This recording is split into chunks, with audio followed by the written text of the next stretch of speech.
बिस्मिल्लाहिर्रहमानिर्रहीम। अस्सलामुअलैकुम वरहमतुल्लाहि वबरकातुहू। दोस्तों, कैसे हैं, क्या हाल है? उम्मीद करता हूं कि आप सब खैर वाफियत से होंगे। मैं मोहम्मद आलमगीर अंसारी। इस वीडियो में हम आप सबका इस्तकबाल करते हैं। वीडियो को शुरू करने से पहले आप हजरात से एक छोटी सी रिक्वेस्ट है। आप हमारे चैनल पर अगर नए हैं या पुराने हैं, चैनल को सब्सक्राइब नहीं किया है तो मेरे भाई, मेरे दोस्त, सबसे पहले चैनल को सब्सक्राइब कर लीजिए, वीडियो को लाइक कर दीजिए और दोस्तों में भी शेयर किया कीजिए। चलिए अब हम वीडियो को शुरू करते हैं। दोस्तों, आज इस वीडियो में हम आपको बतलाने वाले हैं कि हम अगर बीमार होते हैं यानी ताबान होते हैं, तबीयत ख़राब होती है, हम हॉस्पिटल के अंदर जाते हैं, डॉक्टर से बात करते हैं। अगर डॉक्टर हिंदी बंगाली मिल गया तब तो अल्हम्दुलिल्लाह अच्छा से आदमी बात कर लेता है, लेकिन अगर कोई अरबी मिल गया, मसरी मिल गया, कतरी बहरीनी मिल गया तो वहाँ पे थोड़ा मुश्किल होती है। ठीक है, तो हमको अगर अपने बारे में बतलाना है कि हमें क्या मुश्किल है, डॉक्टर ये ना पूछेगा क्या मुश्किल है, तो हमको बतलाना पड़ता है। या हॉस्पिटल में जाएं या मेडिकल स्टोर पर जाएं तो बतलाना पड़ता है। तो हम किस तरह से बतलाएंगे, किस तरह से बात करेंगे, ये हम आपको इस वीडियो में बतलाने वाले हैं। लिहाजा आपसे गुजारिश है कि वीडियो का आखिरी तक देखिएगा तो इंशाअल्लाह आपको बहुत कुछ सीखने को मिलने वाला है। देखिए, आज का जुमला है, मेरे कंधे में बहुत ज़्यादा दर्द है। मेरे कंधे में बहुत ज़्यादा दर्द है। अगर ये बात हमको किसी डॉक्टर से बतलानी हो या मेडिकल स्टोर पे जा कर के फार्मेसी में बतलानी हो तो हम कैसे बतलाएंगे, या किसी और से भी बतलानी हो तो कैसे बतलाएंगे? कहेंगे लदई अल कसीर मिनल अल्म फ़ी कतफ़ी। लदई का मतलब देखिए होता है मेरे पास। ठीक है, जैसे इंदी का मतलब होता है मेरे पास, लेकिन कहीं कहीं किसी किसी जुमले में जब हम कोई जुमला बनाते हैं तो जुमले में इंदी का मतलब होता है मेरा। ठीक है, उसी तरह से लदई का मतलब भी होता है मेरा। अल कसीर का मतलब होता है बहुत ज़्यादा। अल कसीर का मतलब होता है बहुत ज़्यादा। मिनल अल्म यानी दर्द है, मिनल अल्म यानी दर्द है। फ़ी का मतलब में होता है और फ़ी का मतलब है भी होता है। तो यहाँ फ़ी का मतलब में के लिए फ़ी इस्तेमाल किया गया है। कत्फ़ का मतलब कंधा होता है। ये जो अपना कंधा है ना, शोल्डर है, उसको कत्फ़ कहते हैं। ठीक है, तो इसको कत्फ़ कहते हैं। अब कत्फ़ी कहेंगे तो मैंने पहले भी बताया कि किसी भी अल्फाज के आखिरी में अगर या आता है तो उसका मतलब मेरा होता है। ठीक है, तो कत्फ़ी यहाँ पे है, तो कत्फ़ी का मतलब होता है मेरे कंधे। ठीक है, यहाँ दो जगह मेरे आ रहा है, एक लदई आ रहा है, दूसरा कत्फ़ी में आ रहा है, या आ रहा है, वहाँ पे भी मेरे है। ठीक है, तो जुमला हम बनाते हैं तो कहीं कहीं एक ही अल्फाज को दो तरीके से, दो जगह से इस्तेमाल करना पड़ता है। ठीक है, तो यहाँ पे हमने कहा है लदई अल कसीर मिनल अल्म फ़ी कतफ़ी, इसका मतलब होता है मेरे कंधे में बहुत ज़्यादा दर्द है। ठीक है, अब एक और चीज़ बतला देता हूँ। यहाँ आप चाहें तो लदई हटा करके आप यहाँ पे अना का इस्तेमाल भी कर सकते हैं, जैसे अना अल कसीर मिनल अल्म फ़ी कतफ़ी, या सिर्फ अल कसीर मिनल अल्म फ़ी कतफ़ी इतना भी कह सकते हैं। ठीक, यानी मेरे कंधे में बहुत ज़्यादा दर्द है। एक और अगला जुमला लेते हैं। जैसे हम हॉस्पिटल में जाते हैं, हमारे सीने के अंदर दर्द है, चाहे कुछ भी है, ठीक है, तो हमें अगर एक्सरे करवाना है, मान लीजिए दर्द है, अगर हमके कंधे में भी दर्द है, सीने में भी दर्द है, कहीं भी दर्द है तो हमको एक्सरे करवाना है। हमने यहाँ सीना का नाम लिया है, ठीक है, ताकि आपको मालूम चले कि सीना को अरबी में क्या कहते हैं। अब जो चीज़ का एक्सरे करवाना है उसका नाम आप ले सकते हैं कि इस चीज़ का एक्सरे करवाना है। ठीक है, तो एग्ज़ाम्पल हमने लिया है, सीने का एक्सरे करवाना चाहता हूँ, सीने का एक्सरे करवाना चाहता हूँ। अब आप अपना दिखाने गए हैं तो खुद का बतलाएंगे ना, तो कहेंगे सीने का एक्सरे करवाना चाहता हूँ, मतलब आप खुद हैं तो खुद का। अगर कोई आदमी सामने है, आपके साथ में है, तो आप उसके तरफ इशारा करके भी बतला सकते हैं। ठीक है, कि सीने का एक्सरे करवाना चाहता हूँ। तो अरबी में कहना होगा तो कैसे कहेंगे? कहेंगे अरीदू अशा।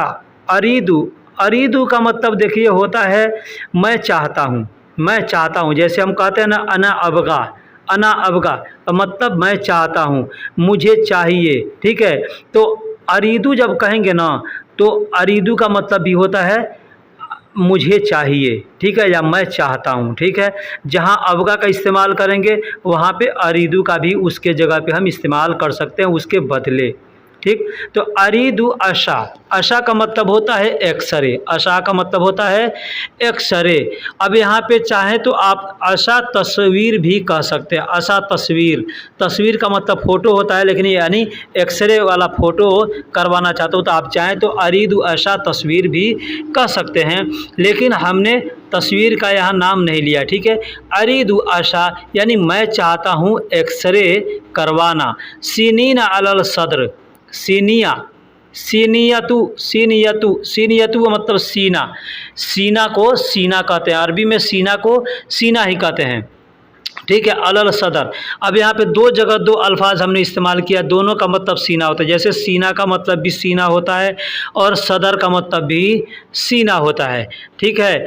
तो सीनियतु का मतलब यानी सीने के अंदर, ठीक है, सीने के अंदर जो होता है ना उसको कहते हैं, लेकिन वही अल सदर यानी जो पूरा जो सीना सीना का बॉडी आपका सामने वाला है उसको सदर कहते हैं, उसको सदर कहते हैं, ठीक है। और सीना भी कहते हैं, ठीक है। तो सीना भी कह सकते हैं या सदर भी कह सकते हैं। अगर आप सिर्फ अरीदू आशा सीना कहेंगे तो भी डॉक्टर समझ जाएगा कि आप कहना क्या चाहते हैं, या अरीदू आशा सदर भी कहेंगे तो भी डॉक्टर समझ जाएगा कि आप क्या कहना चाहते हैं, ठीक है। हमने जो पूरा उसका जो एग्ज़ाम्पल बना है, जो सेंटेंस बना है, हम आपको यहाँ समझाने के लिए दे दिए हैं कि सीने का एक्सरे करवाना चाहता हूँ तो कहेंगे अरीदू आशा सीनियतु अलल सदर। इस तरह से कहेंगे तो सामने वाले को अच्छा फील होगा, अच्छा भी समझेगा। एक और अगला जुमला लेते हैं, जैसे हमारे गर्दन में दर्द है। गर्दन किसको कहते हैं? जो सर के नीचे और कंधे के ऊपर का जो बीच का हिस्सा है उसको गर्दन कहते हैं, ठीक है।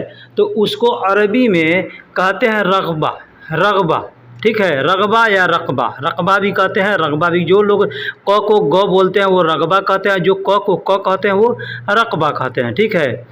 तो इसको हम कैसे बोलेंगे, डॉक्टर से बतलाना है या हमको किसी फार्मेसी पे बतलाना है या किसी और से बतलाना है, तो हम कैसे बतलाएंगे? कहेंगे इंदी अलम फ़ी रग़बती व अहताज इलल दवा। इंदी यानी मेरे, देखिए मैंने पिछले भी बताया कि इंदी का मतलब मेरे पास होता है, लेकिन कहीं कहीं इंदी को मेरे के लिए भी इस्तेमाल किया जाता है, ठीक है। तो इंदी अलम फ़ी रग़बती यानी मेरे गर्दन में दर्द है, ठीक है। रग़बती, रग़बा का मतलब होता है गर्दन, रक़बा का मतलब होता है गर्दन, तो रक़बा कहें या रग़बा कहें। और रग़बती जब कहेंगे तो मत यानी मेरे गर्दन, ठीक है। अलम फ़ी रग़बती, इंदी अलम फ़ी रग़बती, यहाँ पे इंदी का इस्तेमाल कर भी सकते हैं या इंदी को हटा भी सकते हैं, ठीक है। लेकिन इंदी को लगाएंगे तो और अच्छा होगा, ठीक है। तो हम कहेंगे इंदी अलम फ़ी रग़बती यानी मेरे गर्दन में दर्द है, वह एहताज इलल दवा। एहताज का मतलब होता है ज़रूरत है, दवा, दवा को अरबी में दवा ही कहते हैं, ठीक है। व एहताज अलल दवा यानी और दवा की ज़रूरत है या मुझे दवा चाहिए, इसको इस तरह से हम बोल सकते हैं। हम हिंदी या उर्दू में बोलेंगे मेरे गर्दन में दर्द है दवा चाहिए, या मेरे गर्दन में दर्द है दवा की ज़रूरत है, ठीक है। तो हम अरबी में कहेंगे इंदी अलम फ़ी रग़बती व एहताज इलल दवा, या कह सकते हैं अना अलम फ़ी रग़बती व एहताज अलल दवा, इस तरह भी कह सकते हैं। या सिर्फ कह सकते हैं अलम फ़ी रग़बती व एहताज अलल दवा यानी मेरे गर्दन में दर्द है, दवा चाहिए या दवा की ज़रूरत है। दोस्तों एक और जुमला लेते हैं, जैसे हमारी आँखें ख़राब है, आँखों की नज़दीकी ख़राब है या आँखों में दर्द रहता है या आँखों में कुछ भी कोई प्रॉब्लम है, तो हम डॉक्टर के पास जाएंगे तो जिस तरह का प्रॉब्लम होगा वो हम बताएंगे। अगर आँखों में दर्द है तो मैंने दर्द को बताया कि दर्द को अरबी में अलम कहते हैं, ठीक है। अब आँखों में दूसरा कोई प्रॉब्लम तो होता नहीं, या तो नज़दीकी ख़राब रहती है या फिर दूरी ख़राब रहती है, आँखों से पानी आता है, ठीक है। तो वो तो डॉक्टर चेक करेगा तो पता कर लेगा। लेकिन आपको जाना है तो एक एग्ज़ाम्पल मैंने दिया है कि मेरे आँखों की नज़दीकी ख़राब है या मेरी आँखें ख़राब है, चश्मा दे दो। इस तरह से अगर हमको डॉक्टर से कहना होगा तो हम कैसे कहेंगे? कहेंगे अयूनी सय्या, अयूनी सय्या, आतिनी नज़ारा, आतिनी अल नज़ारा भी कह सकते हैं या नज़ारा भी कह सकते हैं। आयून का मतलब होता है आँखें, ऐन का मतलब होता है एक आँख, और आयून का मतलब होता है दोनों आँखें, ठीक। और आयूनी, आयूनी कहेंगे मतलब मेरी आँखें, आयूनी का मतलब हो गया मेरी आँखें। इसको फिर समझ लीजिए, ऐन का मतलब एक आँख होता है, आयून का मतलब दो आँख होता है, और आयूनी का मतलब मेरी आँखें। सय्या मतलब ख़राब है, सय्या मतलब ख़राब है, ठीक। आतिनी मतलब मुझे चाहिए या मुझे दे दो, ठीक है। आतिनी का मतलब मुझे चाहिए या मुझे दे दो या मेरा दे दो, ठीक है। अल नज़ारा, अल नज़ारा यानी चश्मा को अल नज़ारात कहते हैं, नज़ारात कहते हैं चश्मा को नज़ारात कहते हैं। नज़र यानी देखने वाली चीज़ है ना, नज़र, तो उसको नज़ारात कहते हैं चश्मा को, ठीक है। तो मेरी आँखें, आँखों की नज़दीकी ख़राब है या मेरी आँखें ख़राब है, चश्मा दे दो, इस तरह कहना होगा तो कह सकते हैं आयूनी सय्या आतिनी अल नज़ारात, अल नज़ारात इस तरह से कह सकते हैं। एक और जुमला लेते हैं, जैसे हमारे पेट में दर्द होती है, तकलीफ़ होती है, हम हॉस्पिटल में जाते हैं, हमको शक है कि शायद हमारे पेट में पथरी है, ठीक है। तो हमको उसके लिए अपने देश में क्या करते हैं, जाते हैं तो अल्ट्रासाउंड करवाते हैं, ठीक है। तो हम डायरेक्ट तो जा कर के कहते नहीं हैं कि हमारा अल्ट्रासाउंड कर दो, हम यही ना कहते हैं कि हमारे पेट में शायद पथरी हमको लग रहा है, ठीक है, या दर्द हो रही है तो हमको चेक करवाना है। तो अगर हमको ऐसा लगता है कि हमारे पेट में पथरी है, इसके वजह से दर्द है, या पहले से हमको मालूम है कि हमारे पेट में पथरी है, उसकी स्थिति जांच करवानी है, तो हम जाएंगे डॉक्टर के पास। तो कैसे बोलेंगे, बोलेंगे एहताज इलल फहस, एहताज, एहताज का मतलब होता है ज़रूरत है, ज़रूरत, ठीक है, मुझे ज़रूरत है। इलल फहस यानी जांच करवाने की, इलल फहस, फहस का मतलब होता है जांच करवाना, ठीक है, जांच करने को फहस कहते थे। इलल फहस यानी जांच करवाने की। हसूआत, हसूआत का मतलब होता है, देखिए हसूवतुन इसको भी कह सकते हैं, हसूवतुन या हसूआत भी कह सकते हैं। हिंदी में हमने हसूवतुन लिखा है और अरबी में उस पर अगर हम ज़ेर ज़बर लगाएंगे तो हसूवतुन हो जाएगा, लेकिन हसूआत मेअदती, मेअदती, हसूआत का मतलब होता है पत्थर, हसूआत का मतलब होता है पत्थर, और मेअदती यानी मेरा पेट, मेदा का मतलब पेट होता है और लास्ट में ती यानी ई लगा है, लास्ट में या लगा है, तो हो गया मेअदती। तो मेअदती का मतलब होता है मेरा पेट, ठीक है, यानी अपना पेट, अपने पेट की जांच करवानी है तो हम डॉक्टर के पास जाएंगे। तो हम इस तरह से कह सकते हैं एहताज इलल फहस हसूआत मुअद्दती या हसवतुन मुअद्दती, इस तरह से भी कह सकते हैं कि एहताज इलल फहस या लिल फहस भी कह सकते हैं, इलल फहस भी कह सकते हैं या लिल फहस। वैसे लिल फहस कहते हैं जांच करने के लिए, लिल का मतलब होता है लिए और फहस का मतलब जांच करना, तो जांच करने के लिए तो कहेंगे लिल फहस, ठीक है। तो एहताज इलल फहस या एहताज लिल फहस हसवतुन मेअदती, हसवतुन मेअदती, इस तरह से हम कह सकते हैं कि मुझे अपने पेट की पथरी चेक करवानी है या मेरे पेट की पथरी चेक करवानी है, इस तरह से हम डॉक्टर से कह सकते हैं और बोल सकते हैं। दोस्तों मान लीजिए हमारे दांत में दर्द है, हम किसी डेंटिस्ट के पास जाते हैं, यानी दांत का जो डॉक्टर होता है उसको हम डेंटिस्ट कहते हैं, ठीक है। यहाँ अरबी में डॉक्टर को तबीब कहते हैं और दांत को स्नान कहते हैं, तो स्नान तबीब कह सकते हैं, स्नान तबीब यानी दांत का डॉक्टर। हम वहाँ जाते हैं, हमारे दांत में तकलीफ़ है, दांत खराब हो चुका है, हमको निकलवाना है, तो उससे हमको कहना पड़ेगा। तो हम कैसे कहेंगे, कहेंगे एग्ज़ाम्पल है, हमको कहना पड़ेगा कि मेरे दांत में दर्द है, निकलवाने की ज़रूरत है, मेरे दांत में दर्द है तो दांत को निकालने की ज़रूरत है या उसे दांत को निकाल दो, इस तरह से अगर हमको कहना होगा तो हम कैसे कहेंगे, कहेंगे लदई अलम फिल इस्नान। लदई, लदई का मतलब होता है मेरे, लदई का मतलब होता है मेरे, अलम का मतलब होता है दर्द, अलम का मतलब दर्द होता है, फ़ी का मतलब में, फ़ी का मतलब दें, में, अल इस्नान यानी दांत, दांत को अरबी में इस्नान कहते हैं, ठीक है, इस्नान या इस्नीन, ऐसे इस्नीन भी लोग कहते हैं, ए या इस्नान कहते हैं, ठीक है। तो लदई अलम फिल इस्नान यानी मेरे दांत में दर्द है। वयजिब, वयजिब का मतलब होता है ज़रूरत है, वयजिब का मतलब ज़रूरत है। खल आहू, खल आहू यानी उसे निकाल दो, खल आहू यानी उसे निकाल दो। हम लोग कहते हैं ना खल्ली, खल्ली कहते हैं ना, तो खल्ली का मतलब क्या होता है, छोड़ दो, निकाल दो, जाने दो। इस तरह से बहुत सी जगह उसको इस्तेमाल किया जाता है। वही खल, खल, खल, अहू, अहू, या लास्ट में जो हु दिख रहा है ना आपको, तो ये अहू का मतलब होता है उसे, ठीक है, हु का मतलब होता है उसे। तो खल अहू यानी उसे निकाल दो। इस तरह से हम कह सकते हैं लदई अलम फिल इस्नान वयजिब खल अहू। इस तरह से हम बोल सकते हैं कि मेरे दांत में दर्द है, निकलवाने की ज़रूरत है, या उसे निकाल दो। इस तरह से हम कह देंगे तो डॉक्टर समझ जाएगा। आज मैं बहुत तकलीफ़ में हूँ, आज मैं बहुत तकलीफ़ में हूँ। हम लोग अपने ज़ुबान में हिंदी या उर्दू में कहते हैं आज मैं बहुत तकलीफ़ में हूँ, या आज मैं बहुत मुसीबत में हूँ, या आज मैं बहुत गम में हूँ। इस तरह के अल्फाज हम लोग इस्तेमाल करते हैं। लेकिन वही अगर हमको अरबी में कहना होगा तो हम कैसे कहेंगे? कहेंगे अना फ़ी अल कसीर मिनल इल्म, अना फ़ी अल कसीर मिन अल अल्म कह सकते हैं, या मिन अल अल्म भी कह सकते हैं, मिन अल्म भी कह सकते हैं। अना का मतलब मैं होता है, फ़ी का मतलब में होता है, अल कसीर का मतलब होता है बहुत ज़्यादा, अल कसीर का मतलब होता है बहुत ज़्यादा, मिनल अल्म यानी दर्द में, तकलीफ़ में, गम में। अल्म का मतलब होता है दर्द और तकलीफ़, ठीक है। तो हमको अगर कहना हो कि आज मैं बहुत तकलीफ़ में हूँ, या आज मैं बहुत गम में हूँ, तो हम कह सकते हैं अना फ़ी अल कसीर मिन अल अल्म, या मिनल अल्म भी कह सकते हैं।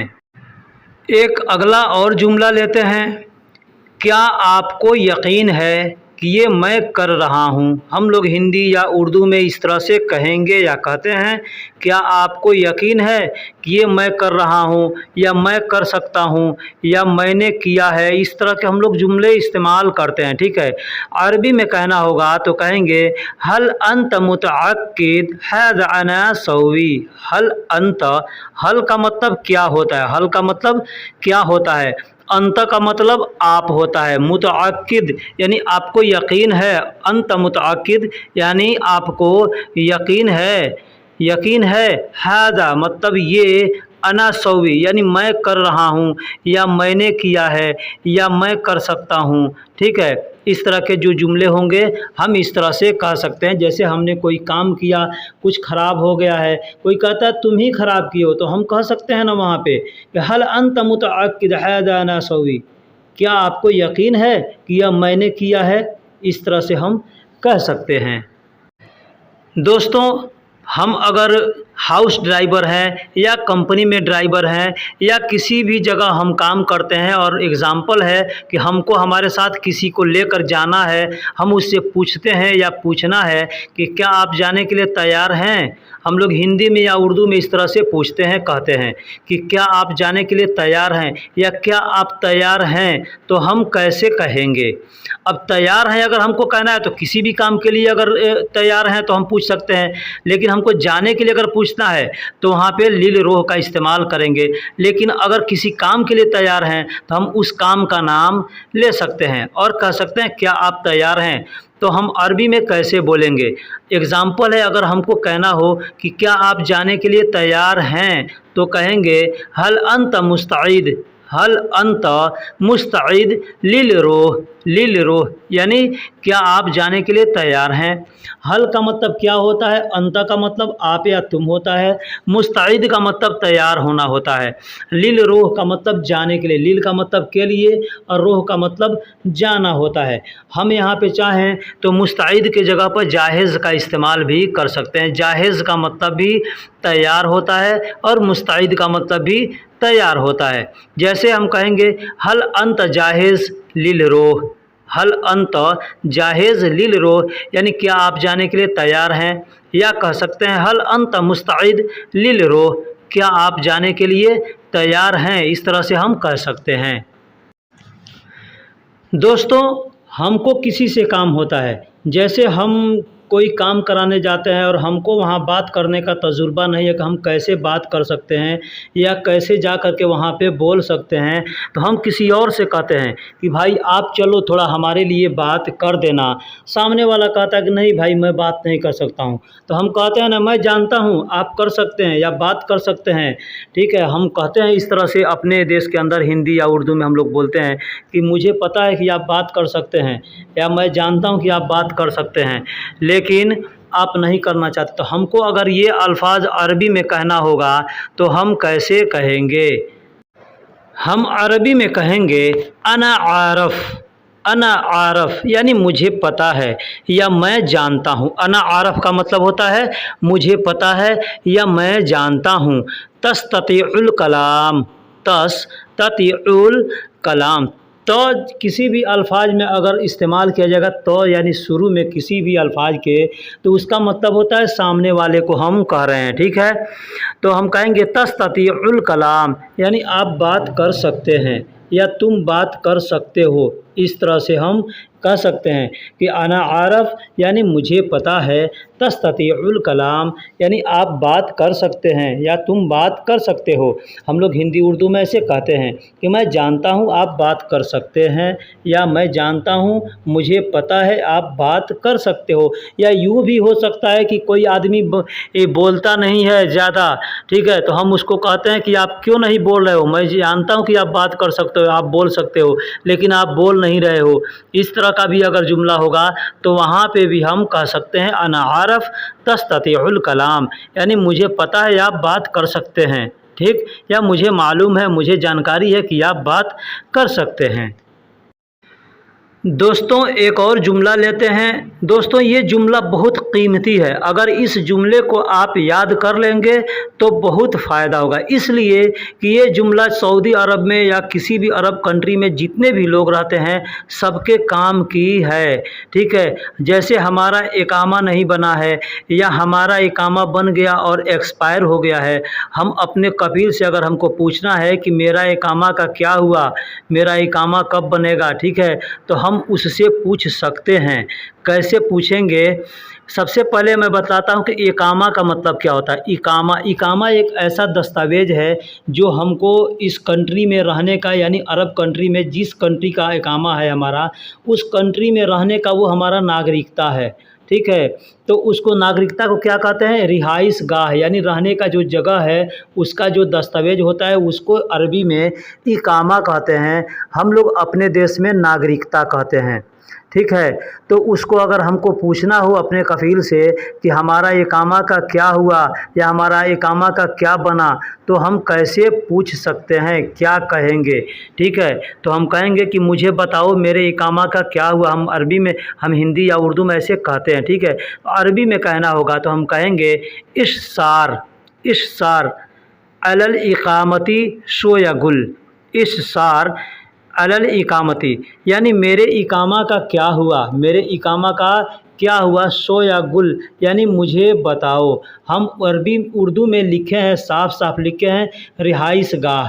ठीक है, इकामा हम लोग मुकाम कहते हैं ना, मुकाम का मतलब क्या होता है? अपने उर्दू में कहते हैं मुकाम का मतलब जगह होता है। ठीक है, मुकाम का मतलब जगह होता है। तो इकामा यानी मेरे रहने का जगह, इकामा का मतलब होता है मेरे रहने का जगह। तो ये जो कार्ड होता है हमारा ना, वो हमको एक कार्ड बना कर दिया जाता है, तो उस कार्ड को नागरिकता कहते हैं। ठीक है, उस कार्ड को नागरिकता कहते हैं, तो अरबी में उसको इकामा कहते हैं। तो हम लोग हिंदी उर्दू में ऐसे हम बोल सकते हैं, मुझे बताएं मेरी रिहाइशगाह का क्या हुआ या मुझे बताएं मेरी नागरिकता का क्या हुआ। ठीक है, हम लोग हिंदी उर्दू में ऐसे बोलेंगे, लेकिन हम अरबी में बोलना होगा तो हम कह सकते हैं इश्सार अलल इकामती शो या गुल, यानी मेरी इकामा का क्या हुआ आप मुझे बताओ। ठीक, इस तरह से कह सकते हैं। दोस्तों एक और जुमला लेते हैं। जैसे हम सऊदी अरब में रहते हैं या किसी भी अरब कंट्री में रहते हैं, हमको ज़्यादा अरबी नहीं आती है और हम किसी जगह जाते हैं कोई काम कराने, या मान लीजिए बैंक में जाते हैं या किसी मकतब में जाते हैं या किसी भी जगह जाते हैं, हॉस्पिटल में जाते हैं, हमको अरबी नहीं आती तो हम कैसे बात करेंगे? ठीक है, तो हम किसी और आदमी से कहते हैं कि मुझे अरबी नहीं आती है, आप मेरी थोड़ी मदद कर दो। ठीक है। तो हम कैसे कहेंगे? अगर हमको मान लीजिए अरबी में कहना होगा उससे, सामने वाला भी अगर अरबी ही दिख रहा है तो हम उससे थोड़ी हेल्प कर सकते हैं, कह सकते हैं, ठीक है, कि मुझे अरबी नहीं आती है, आप मेरी मदद करो। तो हम अरबी में कैसे कहेंगे? कहेंगे अना ला अतकल्लम अरबिया। अना मतलब मुझे, ला का मतलब नहीं, अतकल्लम मतलब मुझे बोलना नहीं आता, अरबिया यानी अरबी, अरबिया यानी अरबी, ठीक है। तो अना ला अतकल्लम अरबिया यानी मुझे अरबी बोलना नहीं आता या मुझे अरबी नहीं आता।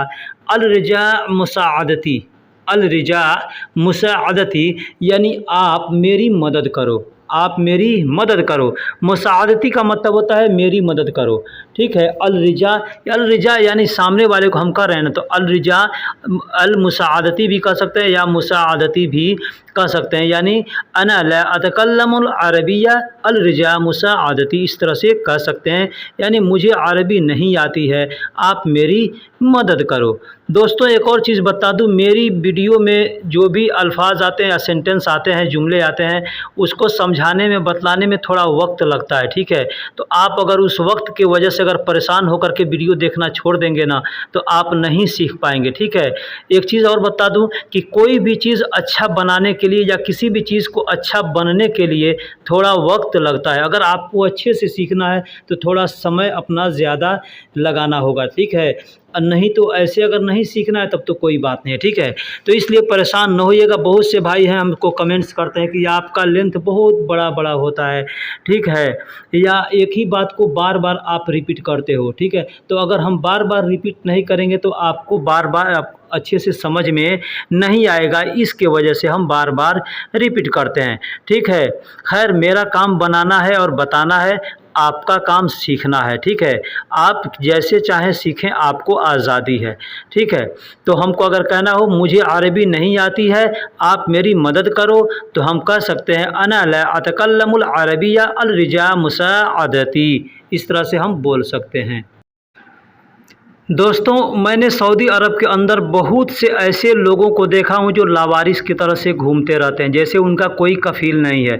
हम काम करते हैं, हमारे पास भी कितने लोग आते हैं, कहते हैं हमको काम मिलेगा, मैं इधर नया आया हूँ, ठीक है, या मेरा काम छूट गया है, या मेरा कफ़ील बोल रहा है कि मेरे पास काम नहीं है, ठीक है। तो हम अगर इस तरह के हमारे साथ अगर मरहला आता है तो हम एग्ज़ाम्पल के तौर पे जाते हैं किसी से काम मांगने, तो हम कैसे मांगेंगे? मान लीजिए हिंदी और बंगाली अगर या पाकिस्तानी मिल गया तो हम हिंदी उर्दू में बात कर सकते हैं, बोल सकते हैं। लेकिन अगर वहाँ पे हमको सामने अरबी मिल गया, मसरी मिल गया, कतरी मिल गया, बहरीनी मिल गया, तो हम कैसे बात करेंगे, ठीक है। तो इसके लिए हमको हर जुमले को सीखना भी ज़रूरी है। तो हमको अगर कहना है कि मैं यहाँ नया हूँ, आप मुझे काम देंगे, या आप मुझे काम दें, इस तरह से हम कह सकते हैं, ठीक है। हम लोग हिंदी उर्दू में ऐसे बोलते हैं कि मैं यहाँ नया हूँ, आप मुझे काम दें या आप मुझे काम दोगे, ठीक है। तो हमको अगर अरबी में कहना होगा तो कैसे कहेंगे? कहेंगे अना जदीद हिना, अना जदीद हिना यानी मैं यहाँ नया हूँ। अना का मतलब मैं होता है, जदीद का मतलब नया होता है, और हिना का मतलब यहाँ होता है, ठीक है। अंतम का मतलब तुम होता है या आप होता है। आती मतलब, आती का मतलब होता है देंगे। अना शुगुल यानी मुझे काम, अना शुगुल। अना शुगुल अगर हम सिर्फ अगर हम अलग करके बोल देंगे अना शुगुल, तो अना शुगुल का मतलब हो जाता है मेरा काम या मुझे काम, ठीक है, या मैं काम, इस तरह के भी हो जाए। लेकिन अगर हम उसी को जुमले में अगर हम मिलाकर बात करेंगे तो उसका तर्जुमा अपने समझने के अनुसार से किया जाता है। जैसे यहाँ पे अना जदीद हिना अंत आती अना शुगुल, ठीक। अब हम इसको अरबी, हिंदी में या उर्दू में तर्जुमा करेंगे तो क्या करेंगे? यही करेंगे कि मैं यहाँ नया हूँ, मैं यहाँ नया हूँ। अना जदीद हिना यानी मैं नया हूँ यहाँ। अंत आती यानी आप दोगे।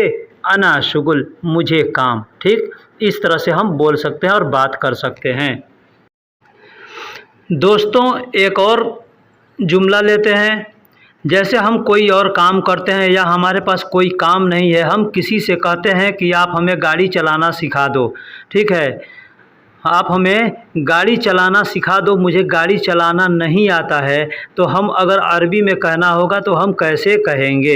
एग्ज़ाम्पल हमने मोटरसाइकिल के ऊपर लिया है, इसलिए गाड़ी को तो सब लोग जानते हैं कि सैयारा कहते हैं, गाड़ी का मतलब सैयारा होता है, तो आप मोटरसाइकिल की जगह पे आप सैयारा का इस्तेमाल कर सकते हैं। ठीक है, हम यहाँ मोटरसाइकिल का नाम इसलिए लिए हैं ताकि आपको मालूम हो सके कि मोटरसाइकिल को अरबी में क्या कहते हैं। ठीक है, तो कहेंगे, एग्ज़ाम्पल ले लीजिए कि हमको कहना है मैं मोटरसाइकिल चलाना नहीं जानता, तुम मुझे सिखा दो या आप मुझे सिखा दो, तो हम कैसे कहेंगे।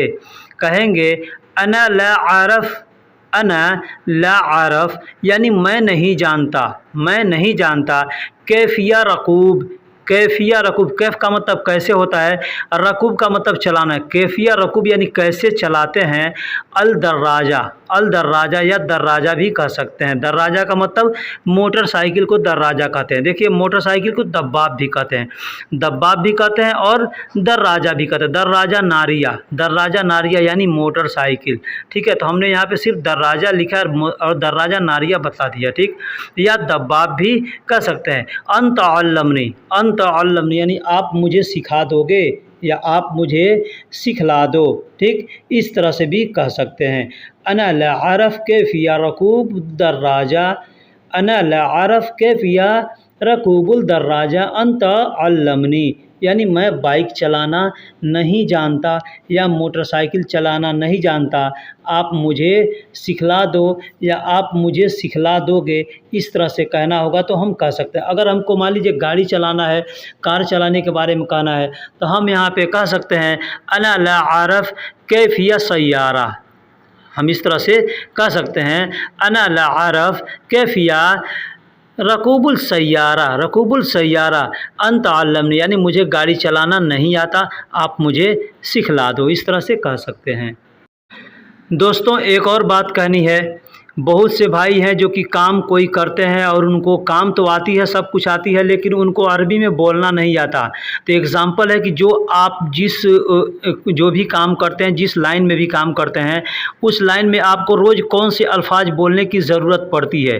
ठीक है, जो अल्फाज आपको बोलने की ज़रूरत पड़ती है और वो आपको अरबी में नहीं आती है, तो आप हमको हमारे व्हाट्सअप नंबर पर लिख करके या हमको कमेंट बॉक्स में लिख करके या एक कागज़ पे लिख करके और हमको व्हाट्सअप कर दीजिए। हमारे डिस्क्रिप्शन में हमारा व्हाट्सअप नंबर है।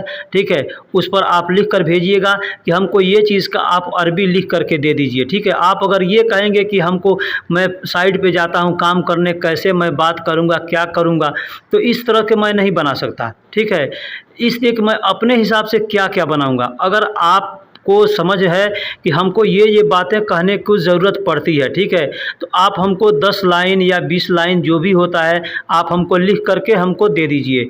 हम उसका अरबी में ट्रांसलेट करके एक वीडियो में बना देंगे, आप उसको देख करके याद कर सकते हैं। ठीक है, इस तरह से आपको फ़ायदा होगा। तो चलिए हम मिलेंगे फिर किसी और वीडियो में, तब तक के लिए अल्लाह हाफिज़।